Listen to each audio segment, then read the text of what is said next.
जय माता दी। दोस्तों, आप सभी को नवरात्रि की ढेरों शुभकामनाएं। नवरात्रि के पावन दिनों में अष्टमी और नवमी का विशेष महत्व होता है, लेकिन कई बार लोगों को लगता है कि पूरी सामग्री और बड़े इंतजाम के बिना यह पूजा अधूरी रह जाएंगी, जबकि यह सच नहीं है। क्योंकि माँ दुर्गा भक्ति और सच्चे मन से की गई छोटी सी पूजा से भी प्रसन्न हो जाती है।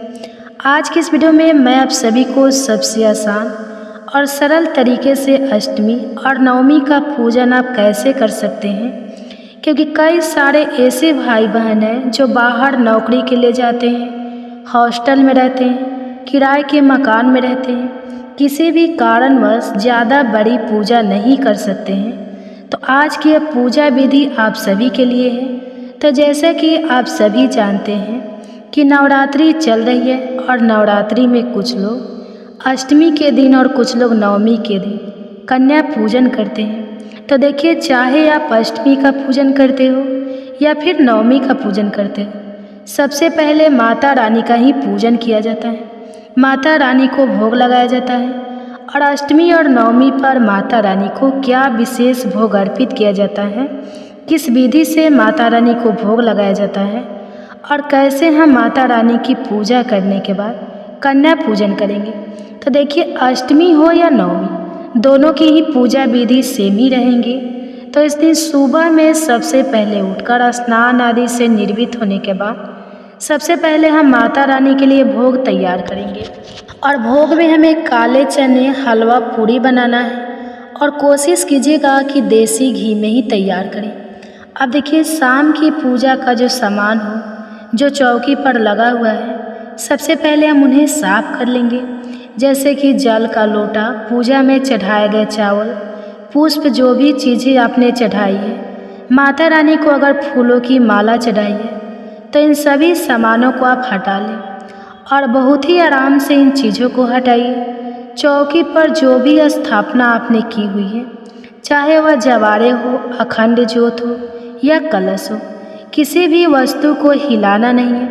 क्योंकि जब हम इनका विसर्जन करते हैं उससे थोड़े समय पहले ही इन चीज़ों को हिलाया जाता है। तो विसर्जन देखिए, हमें दशहरे के दिन ही करना है, अष्टमी और नवमी पर नहीं किया जाता है। तो इस तरीके से बिना चीज़ों को हिलाए बहुत ही ध्यान से हम चौकी के सामान को हटा लेंगे, साफ कर लेंगे। अब सबसे पहले जल और पुष्प की सहायता से स्नान के भाव से हम सभी को छींटा देंगे। अगर आपने जवारे बोए हैं तो उन्हें भी सींचें। मैं यहाँ पर आसान पूजा विधि बता रही हूँ। जिन्होंने जवारे बोए हैं और जिन्होंने नहीं बोए हैं, दोनों ही इसी तरीके से ही पूजन कर सकते हैं। अब देखिए, वस्त्र के भाव से हम यहाँ पर सभी को कलावा समर्पित करेंगे। सबसे पहले गणेश जी को और फिर उसके बाद माता रानी को भी हम कलावा समर्पित करेंगे। और देखिए, बहुत से लोग पहले दिन ही कलावा समर्पित कर देते हैं, हर रोज़ नहीं करते हैं। लेकिन अगर आप हर रोज़ कलावा समर्पित करते हैं तो चौकी पर सबसे पहले आप पुराने कलावों को ही हटाएंगे और इस दिन आपको नया कलावा ही समर्पित करना है। इसके बाद में गणेश जी और माता रानी, जवारों, दीप, कलश, सभी को हम चंदन और रोली से टीका करेंगे।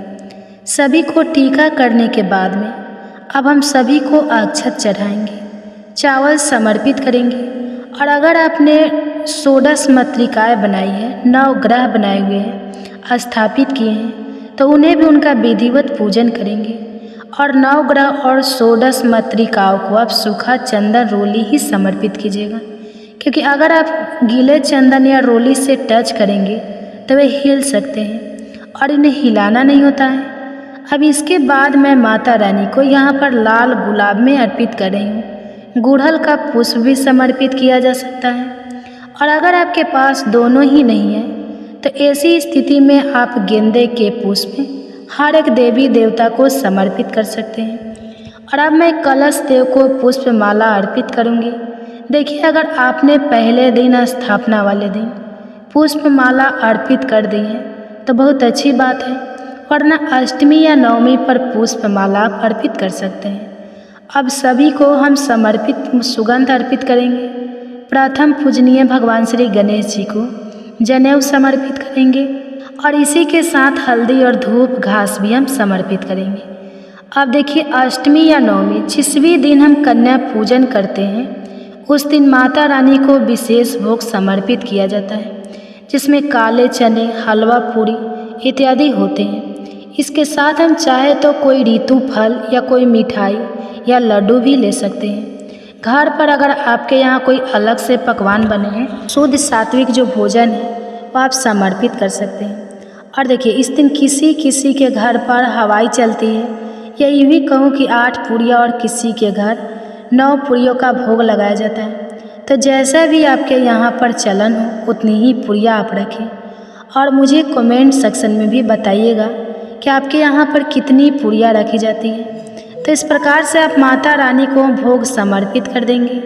और इसके बाद में माता रानी के मुख शुद्धि के लिए यहाँ पर पान के पत्ते पर एक बतासा, 2 लौंग, फूल वाली लौंग होनी चाहिए, बिल्कुल टूटी फूटी ना हो। इसी के साथ एक हरी इलायची और सुपारी रखकर हम अर्पित करेंगे। अगर आपने हर रोज़ माता रानी को पान बीड़ा लगाया है तो यह सबसे अच्छा है, नहीं तो आप अष्टमी या नवमी पर भी पान का भोग अर्पित कर सकते हैं। और अपने यथा सामर्थ्य जितनी इच्छा हो उतनी दक्षिणा अर्पित करें। यह दक्षिणा आपकी पूजा में रही हुई सभी कमियों को पूर्ण करने के लिए होती है। और अगर आपने इन 9 दिनों में किसी भी एक दिन दक्षिणा समर्पित कर दी है तो आपको इसकी ज़रूरत नहीं है। और अब हम माता रानी को श्रृंगार यानी कि सुहाग का समार समर्पित करेंगे। अगर आपने किसी भी एक दिन यह भी समर्पित कर दिया है तो आवश्यक नहीं है, और आप चाहे तो माता रानी को 5, 7, 11 या 16 श्रृंगार माता रानी को समर्पित कर सकते हैं। और सुहागिन महिलाओं को तो खासकर समर्पित करना ही चाहिए। अब देखिए, जो सबसे मुख्य होता है वो है माता रानी की अष्टमी और नवमी के दिन किए जाने वाला हवन। तो इसके लिए कुंडे में मैंने जो गाय के गोबर के उपले होते हैं उसे रखा है। इसके ऊपर मैंने थोड़ा घी और कपूर रख दिया है। अगर आपके पास कुंडा नहीं है तो आप छोटे से दीपक में भी हवन जो है सूक्ष्म रूप से भी कर सकते हैं। और अब सबसे पहले हम घी की 5 आहुतियाँ देंगे। तो गौरी गणेश का नाम लेते हुए हम ये आहुति देंगे।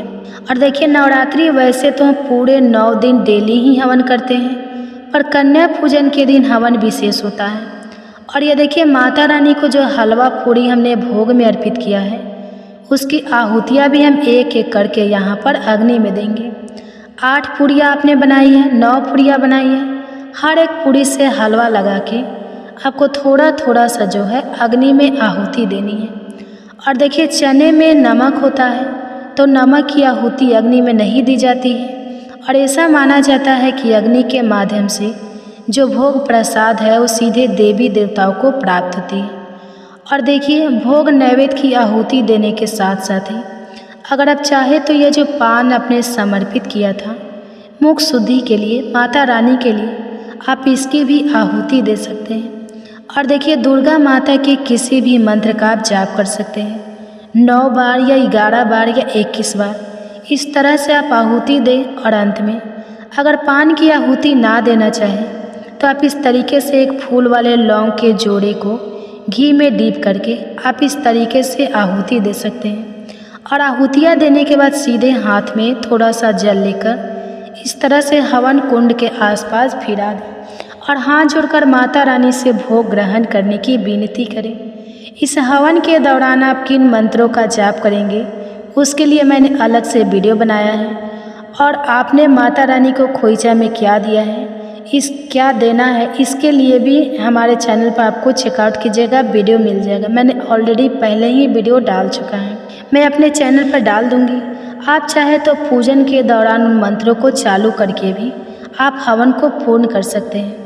आप देखिए, 9 दिनों में अपने किसी भी प्रकार की माता रानी से संबंधित पुस्तक का पाठ किया है, जैसे कि दुर्गा चालीसा, दुर्गा सप्तशती। तो देखिए, बहुत से लोग इस समय रामायण और रामचरितमानस का भी पाठ करते हैं। तो आपको अष्टमी और नवमी पर इसे संपूर्ण करना होता है। तो 1 लोटा जल भरकर चौकी पर रखें और सीधे हाथ में अक्षत या पुष्प लेकर इस पाठ को करें। और पाठ करने के बाद बड़े ही प्रेम भाव से हम गणपति जी की, माता रानी की, कलश देव की और अगर अपने जवारे बोए हैं तो उनकी, इन सभी की हम आरती उतारेंगे।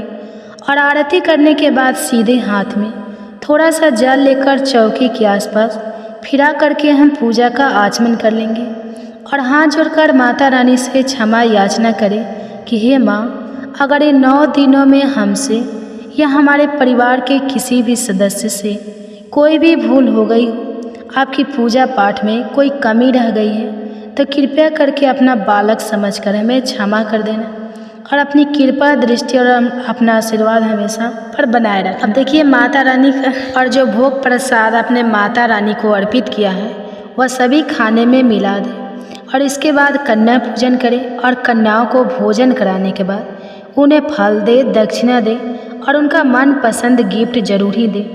और जो कलश हमने स्थापित किया है, तो कन्या पूजन करने के बाद, पूजा और हवन करने के बाद अब हम इस नारियल को उठा सकते हैं और प्रसाद के रूप में सबसे पहले इसका भोग हम माता रानी को लगाएंगे और इसके बाद सभी कन्याओं को इसे भोग में देंगे। उनकी थाली में इस नारियल को रखेंगे। फिर इसके बाद हम घर के सभी सदस्यों को इस नारियल को प्रसाद के रूप में बांटेंगे। तो देखिए, इस तरह से अगर आपके यहाँ नारियल जो है प्रसाद रूप में ग्रहण कर लिया जाता है, तो आप कन्या पूजन वाले दिन यानी कि अष्टमी या नवमी वाले दिन इसे उठा सकते हैं। और चौकी जो है वह आप दशहरे वाले दिन ही उठाएंगे। उठाने का जो शुभ मुहूर्त है वह मैं अपने चैनल पर डाल दूँगी। और अगर आपके यहाँ पर नारियल को प्रसाद के रूप में नहीं बांटा जाता है, तो फिर आप इसे देखिए विसर्जन वाले दिन ही उठाएं। और बहुत से लोग क्या करते हैं, नारियल को विसर्जन कर देते हैं और बहुत से लोग मंदिर में रख कर आ जाते हैं। तो जैसा आपके यहाँ पर होता है आप वैसा ही कर लें। और अष्टमी या नवमी जिस दिन भी आपके यहाँ पर कढ़ाई रखी जाती है, तो यानी कि कन्या पूजन किया जाता है, उस दिन कन्याओं को अच्छे से भोजन कराएं, उन्हें तृप्त करें ताकि कन्याएं आपके यहाँ से खुश होकर जाएं। और जब कन्याएं खुश होते हैं तो माता रानी भी प्रसन्न होती हैं, क्योंकि कन्या जो है वह माता रानी का ही स्वरूप मानी जाती है। इस पूजा विधि में लगने वाली संपूर्ण सामग्री आप मार्केट में ला सकते हैं, या आप चाहे तो मैं डिस्क्रिप्शन में इसका लिंक दे दूँगी, टैग कर दूँगी। 2 दिन के अंदर भी ये संपूर्ण सामग्री बहुत ही कम दामों पर आपके घर भी पहुंचाई जा सकती है और इससे आप हमारे चैनल को भी सपोर्ट कर सकते हैं। माता रानी की वीडियो को लाइक नहीं किया है तो कृपया करके वीडियो को लाइक कर दीजिएगा। अब आप सुनिए माता रानी को हमें खोइचा में क्या क्या देना है।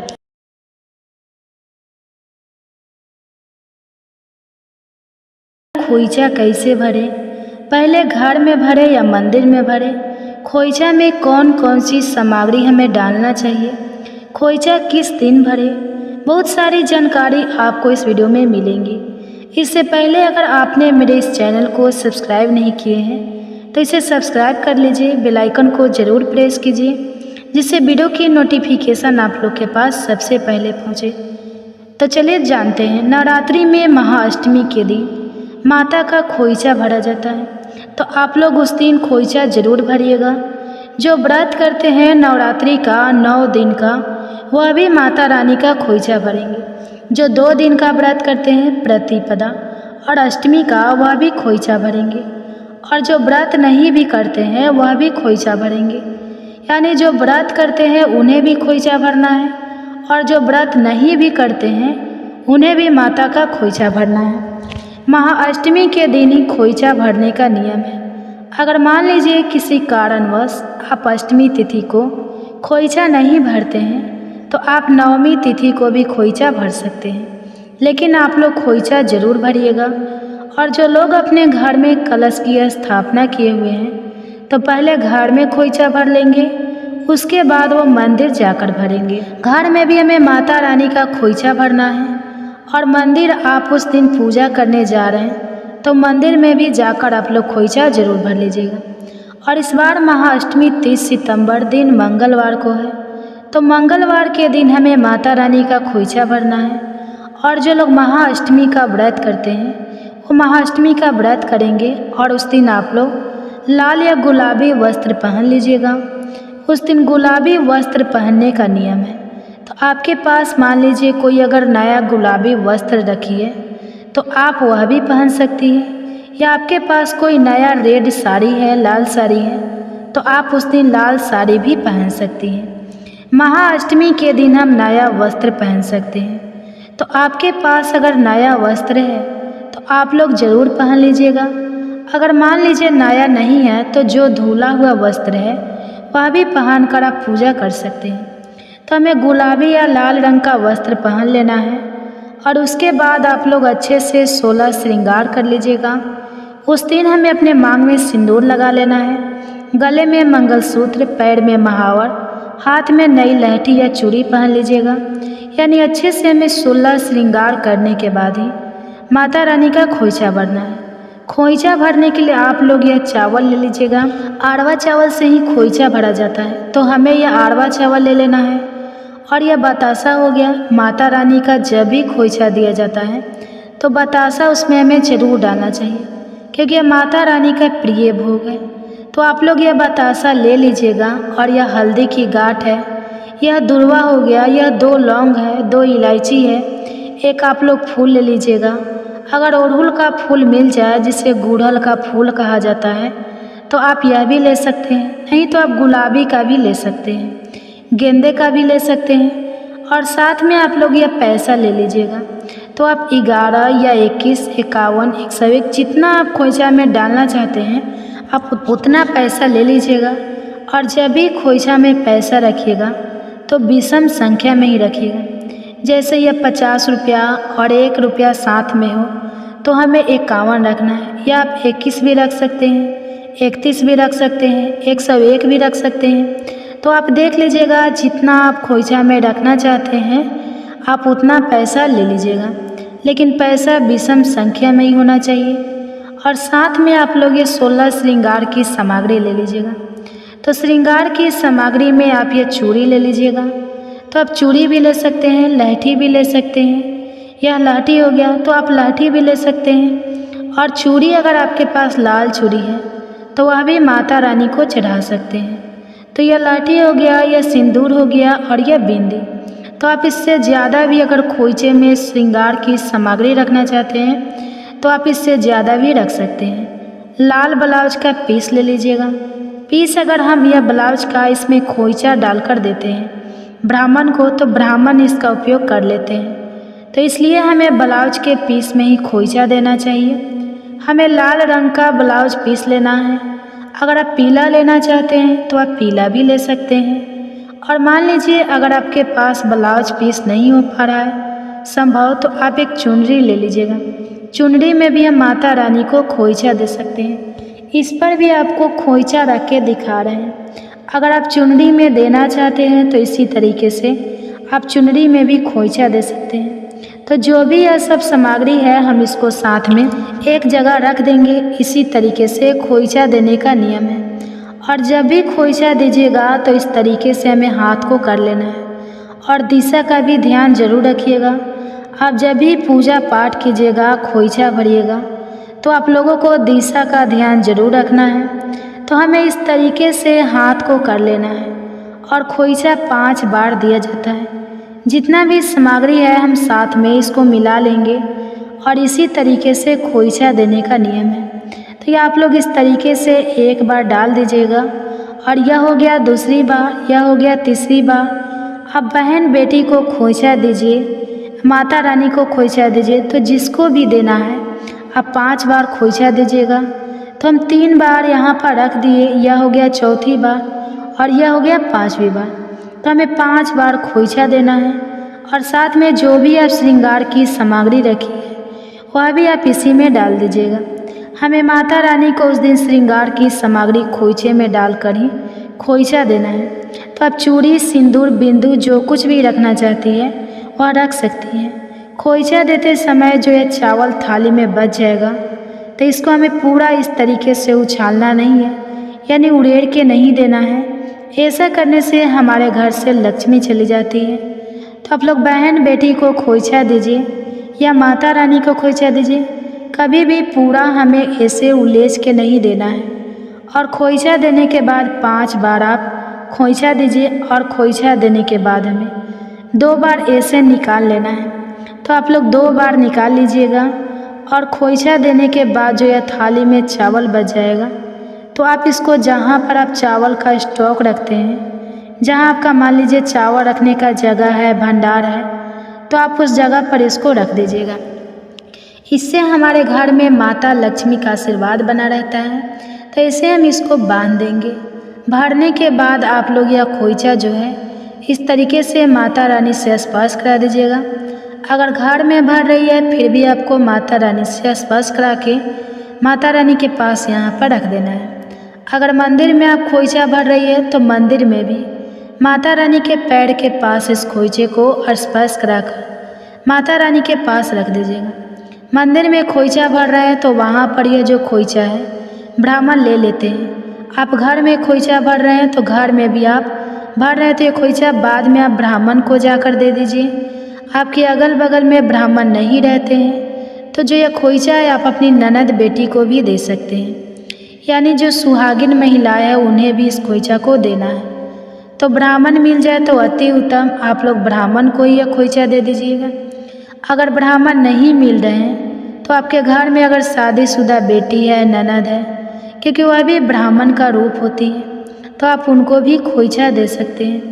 तो आप लोग इसी तरीके से महाअष्टमी के दिन माता रानी की खोइचा भरिएगा। अगर मान लीजिए आप उस दिन किसी कारणवश नहीं भर पा रहे हैं तो आप नवमी तिथि को भी खोइचा भर लीजिएगा, लेकिन खोइचा हमें ज़रूर भरना चाहिए। महाअष्टमी के दिन माता महागौरी का पूजन किया जाता है और माता गौरी सुहाग की देवी है, इसलिए उस दिन हमें सुहाग की सामग्री भी चढ़ाना चाहिए, खोइचा भी भरनी चाहिए और नारियल का भोग भी लगाना चाहिए। तो खोइचा भरते समय हमें इन्हीं सब नियमों का पालन जरूर करना चाहिए। तो आज का वीडियो यहीं तक का था। फिर मिलूंगी एक नए वीडियो में। वीडियो अच्छा लगे तो आप लोग इसे लाइक ज़रूर कीजिए, मेरे इस चैनल को सब्सक्राइब कीजिए। अब आप सुनिए, हमें माता रानी का जब हमारे घरों में वास होता है तो हमें किन संकेतों का आगमन होता है।